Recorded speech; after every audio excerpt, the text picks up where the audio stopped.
Excella Education Study in USA assured scholarship. Contact 9881 నమస్కారం. I dream ప్రేక్షకులకు స్వాగతం. ఇవాళ మనతో పాటు ఉన్నారు భారతీయన్ సత్యవాణి గారు. వారితో మాట్లాడి మరిన్ని విషయాలు తెలుసుకుందాం. అమ్మ నమస్కారం. అమ్మ నమస్కారం అమ్మా. జై శ్రీరామ్. జై శ్రీరామ్. అయోధ్యలో శిలాన్యాసం చేశారు, దర్శించుకున్నారు. ఎలా ఉందమ్మా ఇప్పుడు? ఎలా ఫీల్ అవుతున్నారు? చాలా అద్భుతమైనటువంటి సంఘటన, అనిర్వచనీయమైన ఆనందం, గొప్ప అనుభూతికి లోనయ్యానమ్మా. చాలా బాగుంది. ప్రత్యక్ష సాక్షులమ్మా మీరు. అది చూశాను, ఇది చూశాను. మీరు అయోధ్య నుంచి వచ్చిన తర్వాత కవితక్కతో మాట్లాడినప్పుడు కూడా బాగా ఎమోషనల్ ఉండే, అప్పుడు బాగా ఏడ్ చేశారు. మర్చిపోయాను, కవిత వచ్చి తీసుకుంది కదా నా దగ్గర. కరెక్ట్. అయోధ్య నుంచి రాగానే ఇంటర్వ్యూ తీసుకున్నప్పుడు కూడా బాగా ఆ ఇంటర్వ్యూలో కూడా ఎక్కువ ఎమోషనల్ గా కనెక్ట్ అయిపోయారు. కొన్ని దృశ్యాలు చూసి కొంచెం ఇదే ఆ ఫేజ్ అంతా కూడా మీరు చాలా రోజులు బయటపడ్డట్టు లేరు అసలు. నిజం. అమ్మ, బాలరాముడి ప్రతిష్టాపన జరిగిపోయింది. రామరాజ్యం రావాలని కూడా ఎదురు చూస్తూ ఉన్నాం. సో రామరాజ్య స్థాపన జరగాలి అంటే మళ్ళీ ముందులాగా రామరాజ్యంలో ప్రజలు ఎలా సుభిక్షంగా జీవించారో అలా ఇప్పుడు జీవించాలి అంటే మనందరిలో ఎలాంటి మార్పు వస్తే బాగుంటుందని మీరు భావిస్తున్నారమ్మా? శ్రీరామ రామ రామేతి రమే రామే మనోరమే సహస్రనామ తత్తుల్యం రామనామ వరాననే. దీని అర్థం తెలుసా? విష్ణు సహస్రనామంలో వస్తుంది ఇది. పార్వతికి పరమేశ్వరుడు చెప్పింది ఈశ్వర వాచ. అంటే మనకున్నటువంటి అది కలియుగం కదమ్మా. అలసత్వం చెంది ఉంటాం. అష్టోత్తరం చెప్పడమే కష్టం. సహస్రనామాలు చెప్పాలంటే ఇంకా కష్టం కదా, అంతసేపు కూర్చోలేం కదా.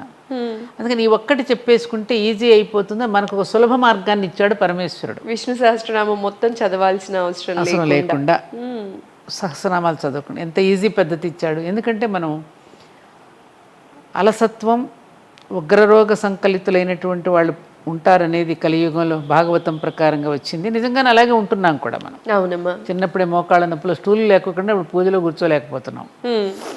అందుకని పార్వతీదేవికి చెప్తాడు, రామ రామ రామ అని 3 సార్లు పలికితే సహస్రనామాలకి సమానమైపోతుంది అని. అది ఇప్పుడున్నటువంటి పిల్లలు ఎలా ఒప్పుకుంటారు? ఎలా 3 సార్లు రామ అంటే 1000కి ఎట్లా ఈక్వల్ అవుతుంది? అవదు కదా. చాలా మందికి ఉన్న డౌట్ ఇది. అందుకని ఆనాడే పరమశివుడు, అందులో రాముడునేమో శివుడు ఆరాధిస్తాడు, శివుడునేమో రాముడు ఆరాధిస్తాడు. ఆయన కోదండాన్నేమో ఈయన ధరిస్తాడు నుదుటి మీద, ఆయన యొక్క త్రిశూలానేమో ఈయన ధరిస్తాడు. ఇద్దరు ధరిస్తూ ఒకరికొకరు ఆరాధించుకుంటారు. ఆయన మ్యాథమెటికల్ థియరీలో చెప్పాడు పరమశివుడు. ఎలా అంటే అమంతరం అక్షరం నాస్తి. అంటే మనదైనటువంటి సంస్కృత భాషలో మంత్రం లేని అక్షరమే లేదట. ప్రతి అక్షరానికి మంత్రశక్తి ఉన్నది. కాబట్టి ఆ మంత్రశక్తిని వెలికి తీసే మంత్ర ద్రష్ట దొరకాలి. అలా దొరికితేనే కదా మరి రాముడికి ఓం నమో నారాయణలో నుంచి రా అనే బీజాక్షరాన్ని, ఓం నమశివాయలో మా అనే బీజాక్షరాన్ని కలిపి పెడితేనే కదా తారక మంత్రమైంది రామ. అలాంటి మంత్రద్రష్టలు ఎవరో వశిష్ఠ విశ్వామిత్రులు. అమంతరం అక్షరం నాస్తి మూలం అనౌషధం. మనకున్నటువంటి ఈ వృక్షాలలో ఔషధాలు లేనటువంటి వృక్షాలే లేవు. గడ్డి పరకలో కూడా ఔషధాలు ఉన్నాయి. అటువంటి ఔషధాలను వెలికి తీసే వైద్యుడు దొరకాలి. అసలు ప్రథమ వైద్యుడు మనకు పరమశివుడే. ఇకపోతే అయోగ్యో పురుషో నాస్తి. ప్రతి మనిషిలో కూడా, అక్కడ పురుషుడు స్త్రీ అని కాదు భేద, ప్రతి మనిషిలో కూడా యోగ్యత ఉన్నది, టాలెంట్ ఉన్నది, సృజనాత్మకత ఉన్నది. దానిని వెలికి తీసే గురువు దొరకడమే దుర్లభము అని చెప్పినటువంటి అర్థం ఈ నేను చెప్పినటువంటి దీనికి. అట్లా ఈ రామ అనేటువంటి తారక మంత్రం ఏదైతే ఈ బీజాక్షరాలు కలిపి పెట్టారో దీనికి ఏమి చెప్పాడంటే ఆయన యా రా లా వా సాలో రా అనే అక్షరం ఎన్నో స్థానంలో ఉంది? 2వ స్థానంలో ఉంది. పాప బాబ మా అనే అక్షరం ఎన్నో స్థానంలో ఉంది? 5వ స్థానంలో ఉంది. 2 × 5 = ఏమైంది? 10 ఇంటూ 10. ఇంకో 2వ రామ ఉంది, రామ ఇంటూ రామ = 100. ఇంకో 3వ రామ ఉంది కదా, 100 × 10 = 1000 సహస్రనామస్తత్తుల్యం రామనామ వరాని. రాముడి యొక్క నామాన్ని చెబితేనే వికసించే వదనం కలిగిన ఓ పార్వతి, ఆయన పేరు తెలిస్తేనే ఆవిడ మనసంతా వికసించేసి చిరునవ్వుతో పార్వతీదేవి పులకిస్తుందట. అలా పులకరించేటటువంటి వదనం కలిగినటువంటి ఓ పార్వతి, ఇదిగో ఇలా చెప్పుకోమను కలియుగంలో 3 సార్లు ఈ స్తోత్రం చెప్పేసుకుంటే సహస్రనామాలకి సమానం అయిపోతుంది అని చెప్పాడు. ఈజీ మెథడ్ ఇచ్చారు మనకి. అంటే ఇప్పుడు రాయితీలు ఇస్తారు చూడు, సబ్సిడీలు, అలా మనకి కలియుగంలో మనలాంటి అలసత్వం కలిగిన వాళ్ళకి సబ్సిడీ ఇచ్చారనమాట. ఇది చెప్పుకోండి చాలురా పొండని. అలాంటి రామచంద్రుడి యొక్క ప్రతిష్ట అయింది. ఇప్పుడు నువ్వు అడిగావు కాబట్టి ఇక్కడికి వస్తున్నా. నిజమే, చక్కని ప్రశ్న వేశావు. ఇప్పటి వరకు మనం అయోధ్యలో ప్రపంచానికి హృదయ స్థానంలో ఉంది మన భారతదేశం. భారతదేశంలో హృదయ స్థానంలో ఉంది అయోధ్య. యుద్ధం లేనటువంటిది, సంఘర్షణ లేనటువంటిది. మన గుండె కూడా ఎప్పుడు సంఘర్షణకు లోనవుతుంది. హృదయం డబ్ అని కొట్టుకోవడమే కాకుండా ఈ ఏదైనా సంభవిస్తే కూడా ఇక్కడి నుంచి మనం ఆయాస పడుతూ ఉంటాం, గుండె కొట్టుకుంటుంది. అటువంటి సంఘర్షణకు లోనైనటువంటి మందిరంలో ఆ సంఘర్షణలన్నీ తీసేసి ఆ హృదయ స్థానంలో ధర్మాన్ని ప్రతిష్టాపన చేసుకున్నాం. రాముడనిచ్చిన విగ్రహాన్ని కాదు మనం పెట్టింది అక్కడ, ధర్మాన్ని పునఃప్రతిష్టాపన చేసుకున్నాం ఆఫ్టర్ 500 years. ఇప్పుడు మనం ఏం చేయాలి? ధర్మ మార్గంలో నడుచుకోవాలి. ధర్మ మార్గంలో నడవాలంటే ఏం చేయాలి? మనలో ఉన్న బ్రహ్మాండంలో అంత ప్రపంచమంతా నిండి ఉన్నటువంటి పంచభూతాలతో మనలో ఉన్న పంచభూతాలని శృతి కలుపుకుని ఆ పంచభూతాలకి విఘాతం కలగకుండా వాటిని దోషపూరితమైనటువంటిది పనులు మనం చేయకుండా వాటిని కాపాడుకుంటూ మనల్ని మనం సంరక్షించుకోవాలి. అంతే కదా? భలే చెప్పారమ్మా. ఎందుకంటే మీకు ఆధ్యాత్మికం ఒక కన్ను అయితే భారతదేశం ఇంకో కన్నమ్మ. కరెక్టే. అందుకే భారతీయం అనేది మీ ఇంటి పేరు అయ్యింది. అవునమ్మా. అయితే ఈ పంచభూతాల్ని కాపాడుకునే ప్రాసెస్లో యువతరం కానీ చాలా మంది విఫలమయ్యారనే చెప్పాలమ్మా. అందరం విఫలమయ్యారు. యువతరం ఏంటి, పెద్దవాళ్ళు పడేయకండి. అందరం అందరం అందరం మన నదులని నీట్గా పెట్టుకుందాం, మన సముద్ర తీరాల్ని జాగ్రత్త పరుచుకుందాం, మన నీటిని కాపాడుకుందాం అని చెప్పి నాయకులు పిలుపునిచ్చి, లేదు అంటే నెలలో ఒక కార్యక్రమమో సంవత్సరానికి ఒక కార్యక్రమం లాంటివి కాపాడుకుంటున్నాను తప్ప స్వతహాగా ఎంతమంది పంచభూతాలని కాపాడుకునే దాంట్లో ముందడుగు వేస్తూ ఉన్నారు? ఎలాంటి మార్పు వస్తే బాగుంటుందని మీరు అనుకుంటున్నారమ్మా? నువ్వు గుర్తు చేసావు కాబట్టి చెప్తాను. నేను ఒకసారి అడ్డతీగలు వెళ్ళాను, ఏజెన్సీ ఏరియా అంటారు, ఈస్ట్ గోదావరిలో. అక్కడ అద్భుతమైన ఒక జలపాతం వస్తున్నాయి, చాలా బాగుంది ప్రకృతి అంతా. అక్కడ జీవించే వాళ్ళందరూ కూడా చక్కగా ట్రైబల్స్ అనమాట. వాళ్ళు ప్రకృతిని ప్రేమిస్తూ అడవి తల్లిని ప్రేమిస్తూ ఉంటారు. అక్కడి నుంచి నేను వస్తున్నా, నన్ను ఎందుకో పిలిచారు, అక్కడికి వెళ్ళా.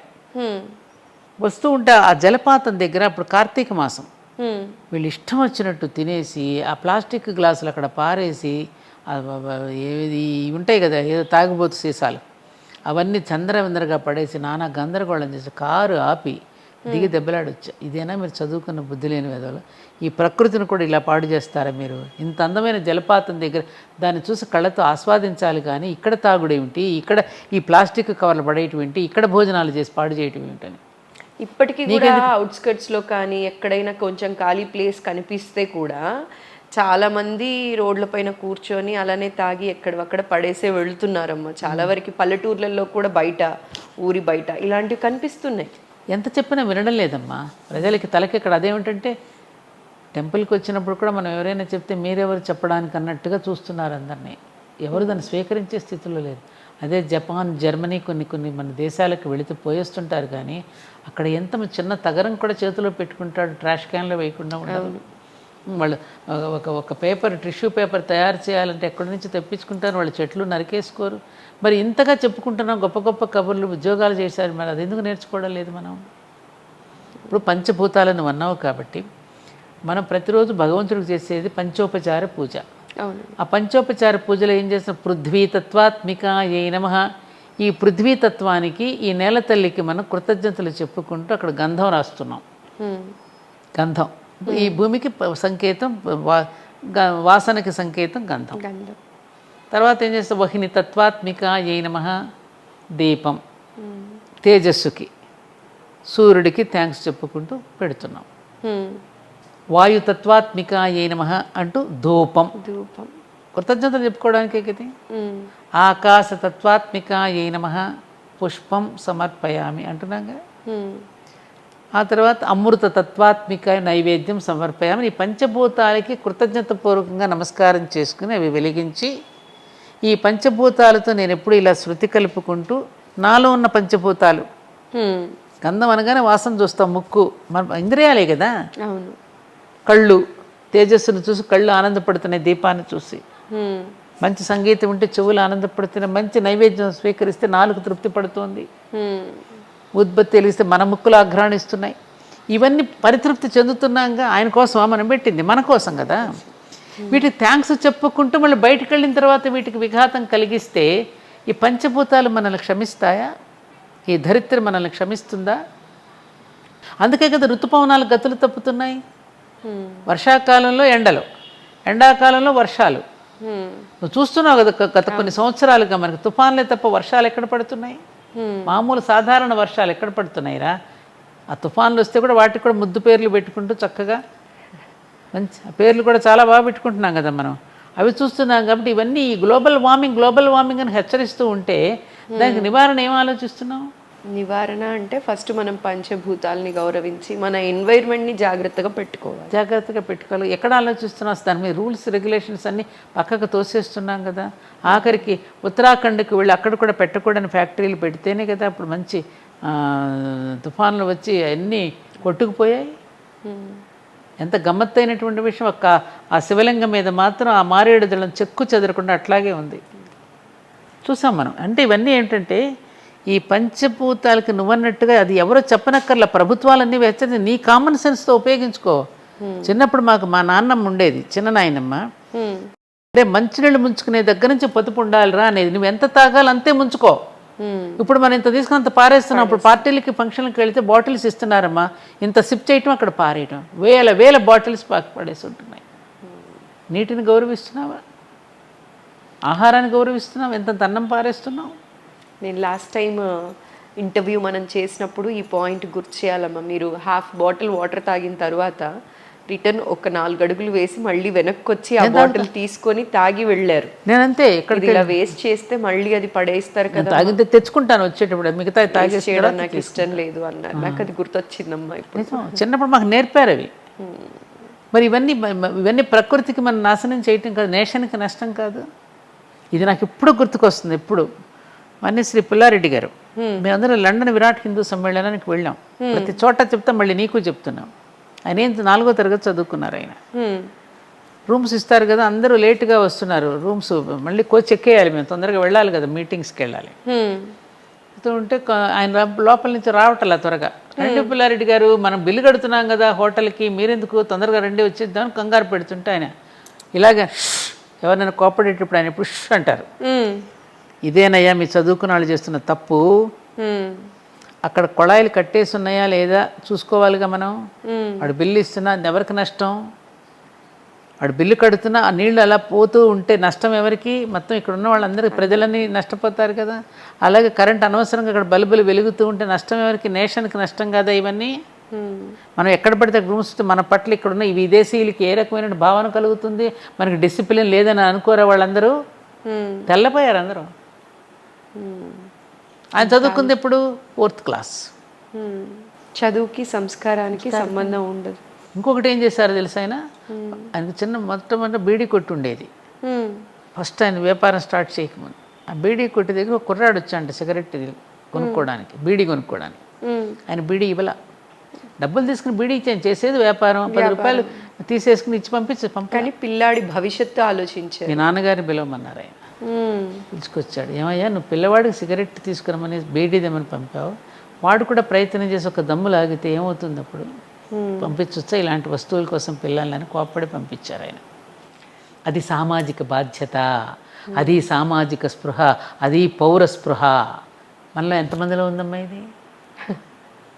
ఒక ఆవిడ ఇట్లాగే జపనీస్ లేడీ ట్రైన్లో కూర్చుని మనం మామూలుగా ట్రైన్లోకి వెళుతుంటే వేరుశనగ తొక్కలు తినేసేసి అరటి తొక్కలు అలా పారేస్తాం కదా కంపార్ట్మెంట్లో. ఒక ఆవిడ జపాన్ నుంచి వచ్చి ప్రయాణం చేస్తూ ట్రైన్లో కూర్చుని ఇవన్నీ తీసి ఒక సిల్క్ బట్టలో మూట కట్టిందంట. పక్కన మన ఇండియన్ ప్రయాణం ఇదేంటంటే అంత చెత్తనంతా అంత అందమైన బట్టలో మూట కట్టి పెడుతున్నారు ఏంటంటే, ఇలా చెత్తను చూపించి మీకు మీ మనసుకు జగుప్స కలిగించే అధికారం నాకెక్కడిది, అందుకని మీ మనసుకు చెత్తను చూడగానే చేదరించుకుంటాం కదా, మీకు చేదరింపు కలగకుండా బాధ్యత పడుతున్నాను నేనని చెప్పింది అమ్మాయి. అది పౌర బాధ్యత మనకుందా? అది అదే ఇప్పుడు వస్తున్న పాయింట్. నీకు ఏం చేస్తున్నావమ్మా అన్నావు కదా, పంచభూతాలు అడిగాం.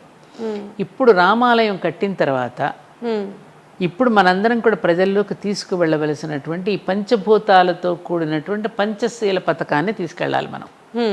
5 పాయింట్స్ ఏమిటది? మొట్టమొదటి పాయింట్ సమరసత.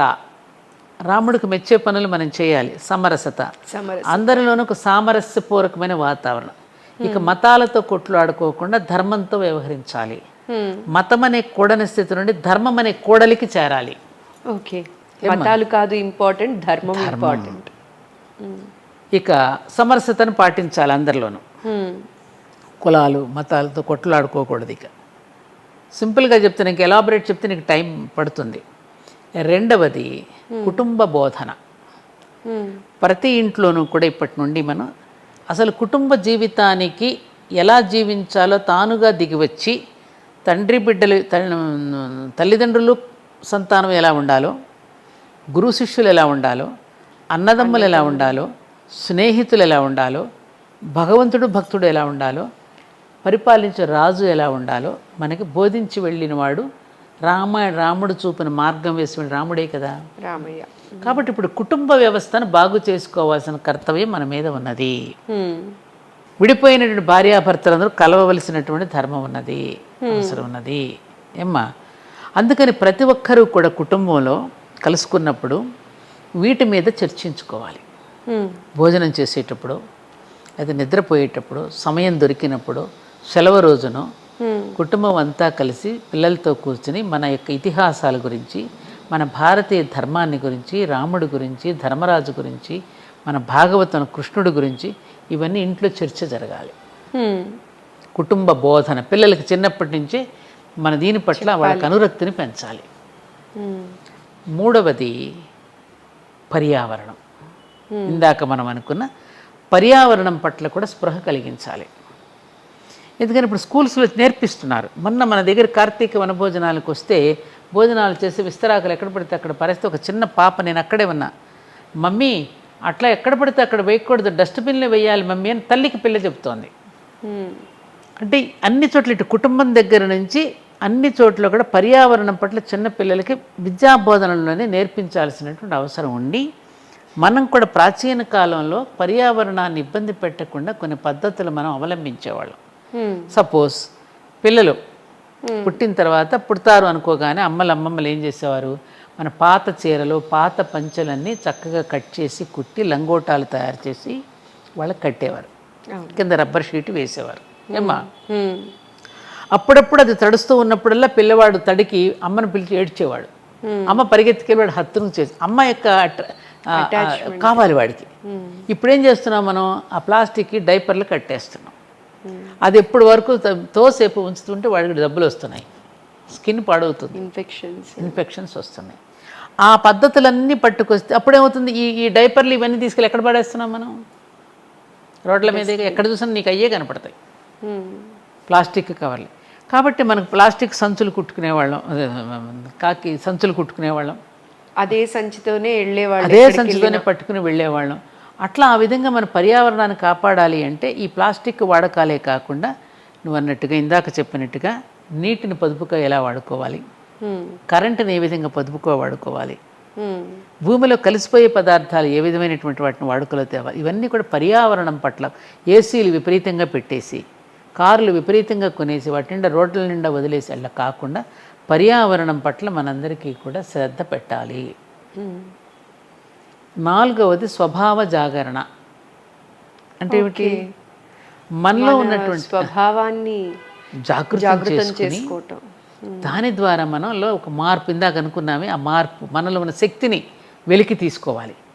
మానవ ధర్మంగా ఏమిటి నా స్వభావం, నేనేం చేయాలి, నేను ఎందుకు పుట్టాను, అసలు మిగతా జీవరాశులకి నాకు ఉన్న తేడా ఏమిటి, వాటికి ఆలోచన శక్తి లేదు, నాకు ఆలోచించే బుద్ధి ఇవన్నీ నాకు ఇచ్చాడు, జ్ఞానం ఇచ్చాడు, నేను ఈ బుద్ధి జ్ఞానంతో నేనేం చేయాలి, నేనేమి పట్టుకెళ్ళనని తెలుసు కదా, చనిపోయినప్పుడు ఇక్కడే ఉండిపోతాయని తెలుసు కదా, కాబట్టి దీని పట్ల నేనేం చేయాలి, స్వభావాన్ని మనం జాగృతం చేసుకోవాలి. 5వది ఇందాక మనం అనుకున్నట్టుగా సివిక్ ఒబీడియన్స్. నువ్వు అన్నావే అమ్మ, ఇది కూడా పెద్దవాళ్ళు చెప్పాలా, ప్రభుత్వాలు చెప్పాలా అని. ప్రకృతికి ఒక చట్టం ఉంది, ప్రకృతి చట్టం ప్రకారం మనం జీవించడం అనేది ఒకటి పర్యావరణంలో. రెండవది ప్రభుత్వం కూడా కొన్ని నియమాలు పెడుతుంది మనకి, ఆరోగ్యకరమైన నియమాలు. ఆ నియమాలను కూడా ఉల్లంఘించకుండా దాన్ని కరెక్ట్గా అమలు పరచడం. ఇప్పుడు అమెరికా లాంటి దేశాల్లో చట్టాన్ని ఉల్లంఘించడానికి లేదుగా, ఎప్పుడు ఒళ్ళు దగ్గర పెట్టుకుని ఉంటాడుగా, క్యూలోనే వెళ్ళాలి, కాళ్ళు హార్న్ కొట్టకూడదు, టైం పంక్చువాలిటీ, ఇవన్నీ వాళ్ళు చట్టాన్ని ఏ విధంగా అయితే వాళ్ళు అధిగమించకుండా ఎట్లయితే పాటిస్తున్నారో, మన భారతదేశంలో కూడా రోడ్డు మీద ప్రయాణించే వాడి దగ్గర నుంచి, ఇంట్లో వ్యవహరించే వాడి దగ్గర నుంచి చట్టాన్ని గౌరవించేటటువంటి దీంట్లో ఉల్లంఘించకుండా, లంచాలు ఇవ్వకుండా మన పౌరధర్మాన్ని పాటించగలడం అనేది సివిక్ ఒబీడియన్స్. ఈ 5 కూడా మనం కరెక్ట్గా కనుక పాటించగలిగితే అప్పుడు ధర్మం 4 వైపులా విలసిల్లుతుంది. అప్పుడు అక్కడ ఉన్నటువంటి రాముడిని తను తెచ్చిపెట్టుకున్నందుకు అందరికీ కూడా ఆయన అనుగ్రహాన్ని ప్రసాదిస్తాడు. అప్పుడు రామరాజ్యం. రామరాజ్యం అంటే అదే కదా. రామరాజ్యం అంటే అసలు మీనింగ్ ఏమిటి? సీతా అన్వేషణ. ఇందాక నేను చెప్పాను, శక్తిని అన్వేషించుకో. నువ్వు గొప్పవాడివి, ప్రతి మనిషి యూనిక్కే, ఎవడి శక్తి వాడుకుంది, ఎవడి గొప్పతనం వాడుకున్నది. ఇప్పుడు ఆ విధానం ఏంటో అతనికి తెలుసు, అతని శక్తి అది. నీ శక్తి నీది, నా శక్తి నాది. ఎన్ని శక్తులు కానీ ఒక చోటుకు మనకూడదు, ఏమవుతుంది? గొప్పదవుతుంది కదా. కాబట్టి వాటన్నింటినీ కలిపి ఒక చోటికి పోటీ చేస్తే ఎట్లాగో సీత అన్వేషణ జరగాలి, శక్తిని అన్వేషించుకో. ఆ తర్వాత వారధి నిర్మాణం జరగాలి. ఇందాక మనం చెప్పుకున్నట్టుగా కులాలు, మతాలన్నీ కరిగిపోవాలి, మన వ్యక్తిత్వాలు, మన గోత్రనామాలు అన్నీ కరిగిపోయి, ఏ విధంగా అయితే పశుపక్షాదులు ఉడతలతో సహా వారధి నిర్మాణంలో పాల్గొన్నాయో, అందరం కూడా ఈ భారత జాతి యొక్క నిర్మాణంలో అందరం కూడా పాల్గొని పునర్నిర్మాణంలో పాల్గొనగలగాలి. అప్పుడేమవుతుంది? దశకంఠ సంహారం అంటే మనలో ఉన్న అరిషడ్ వర్గాలని సంహరించుకోవాలి. అప్పుడు రామరాజ్యం సిద్ధిస్తుంది. ఇది రామాయణం యొక్క ఎసెన్స్. దీనిని కొంతవరకైనా పాటించడానికి ఇప్పటి నుండి ప్రభుత్వాలు, ప్రజలు కూడా అనుసరించడానికి ప్రయత్నం చేస్తే రామరాజ్యం సిద్ధిస్తుంది. ఇది రామరాజ్యం యొక్క టోటల్ ఎసెన్స్ అను, దాని యొక్క అంతరార్థం. ఈ దిశగా మనం ప్రయాణం చేద్దాం. ఇది జాతి యొక్క పునర్నిర్మాణానికి అయోధ్యలో పూరించిన శంఖారామం ఏదైతే ఉన్నదో అది అందరం కూడా అందుకోగలిగినప్పుడు, ఎప్పుడు కూడా విశ్వగురు స్థానంలో ఉంది నా భారతదేశం. ఇప్పుడు మరింత గొప్పదైనటువంటి పూజనీయ స్థానంలో ఎలాగూ ఉంటుంది, ఇంకా మరింతగా ఆవిడ ఆనందపడేటట్టుగా, భారతమాత గర్వపడేలాగా నా బిడ్డలు ఇలాంటి వాళ్ళు అని చెప్పుకునేటట్టుగా మనం మారాలి. మనం మారుదాం, యుగం మారుతుంది. సాదాగా జీవిద్దాం, ఉన్నతంగా ఆలోచిస్తాం. అందరం యోగులం కానక్కర్లేదు, నిరుపయోగులం కాకుండా ఉంటే చాలు. ఈ 3 సూత్రాలు మనం పాటిస్తే తప్పకుండా మనం అనుకున్న అందరూ యోగులం కాదు, నిరుపయోగులం కాకుండా ఉంటే చాలు. ఈ మూడు నినాదాలు మనం తీసుకుంటే ఉందమ్మా. ఇది మాత్రం ఇది చేద్దాం. ఏమంటావు? చాలా బాగా చెప్పారమ్మా. అయితే శివకేశవుల్ని ఎప్పుడు కూడా వేరు చేసి చూడకూడదు అంటారు.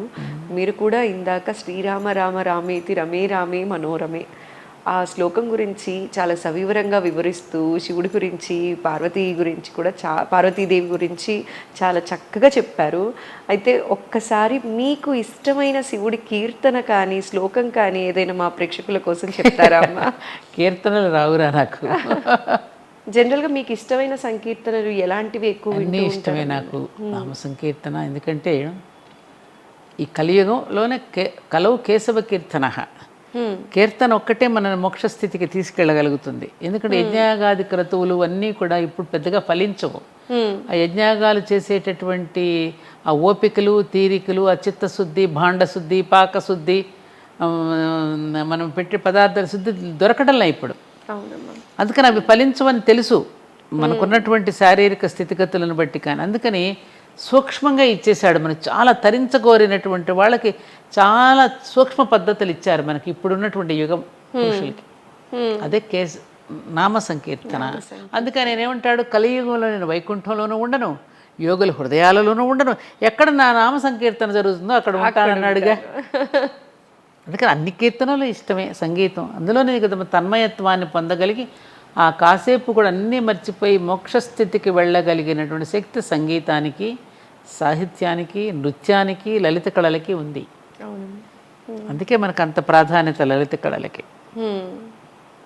ఏమ్మా అందుకని కీర్తనలు రావు కానీ వందే శంభుముమాపతిం సురగురుం వందే జగత్కారణం వందే పన్నగభూషణం మృగధరం వందే పశూనాం పతిం వందే సూర్యశశాంకవహ్నినయనం వందే ముకుందప్రియం వందే భక్తజనాశ్రయం చ వరదం వందే శివం శంకరం హస్తే కురంగం గిరిమధ్యరంగం శృంగారితాంగం గిరిజానుషంగం మూర్ధేందుగంగం మదనాంగభంగం శ్రీశైలలింగం శిరసాన్నమామి శ్రీశైలలింగం మనసా స్మరామి. ఎంత చక్కగా చెప్పారమ్మా శ్లోకం. మామూలుగా మీ వాయిసే చాలా బాగుంటది, శ్లోకం వినటం ఇంకా చాలా బాగా అనిపించిందమ్మా. అంత గొప్ప ఇదేం లేదు, ఏదో చిన్నప్పుడు నాన్నగారు చదువుతూ ఉంటే నేర్చుకునేవి ఇవన్నీ మేము. అమ్మ మీరు ఇందాక మాట్లాడుతూ ఒక మాట అన్నారమ్మా, ఇంతకు ముందు ఇంటర్వ్యూలో ఒక మాట అన్నారు, నేను పెద్దగా చదువుకోలేదమ్మా కానీ మా గురువుగారి దయ వల్ల ఆయన ఆజ్ఞ వల్ల ఇలా వచ్చింది. ఎంతవరకు చదువుకున్నారమ్మా మీరు? ఎస్ఎస్ఎల్సి అంటారు, 11వ తరగతి, జిల్లా పరిషత్ హై స్కూల్, ఓకే, నూజివీడి దగ్గర ముసునూరు అనే ఒక గ్రామం, చారిత్రాత్మకమైనటువంటి గ్రామం అది.